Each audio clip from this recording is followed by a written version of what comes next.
He kanohi kitea he reo rangona, a kei te kōkiri tonu aia I tana kaupapa ārai, aukati hoki I ngā mahi tūki no Tamariki.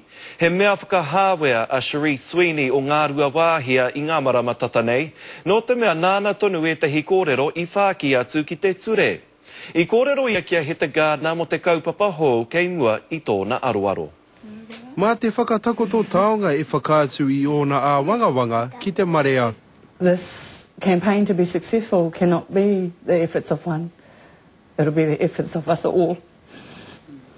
Ko te tino whai a Cherie Sweeney, kia kaua tēnei raru nui te patu Tamariki, e waiho ki ngā kokonga noa o ngā whakaaro o te iwi.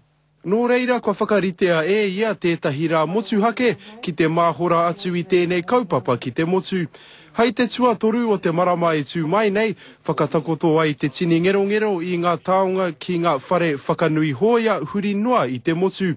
He tohu aroha ki ngā Tamariki, e pakanga ana I ngā pakanga weri I o rātau ake kāinga. Contribute, donate a toy from home, bring a toy and place it in memorial of a child that has been lost to child abuse, and also bring awareness to those children fighting a war within their own homes today.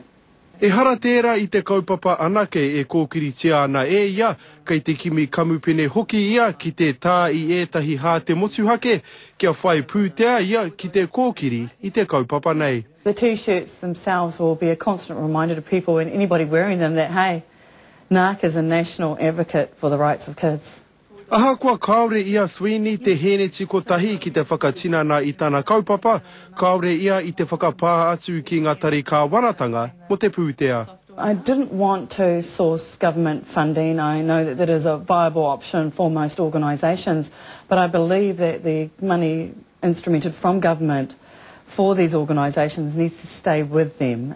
They deserve this money. Kua whakae ngā whare whakanui hoia mai te tairaki o te ika a Māui, tai noa ki o tautahi ki te tautoko I te rautaki nei. He te Gardner, te karere.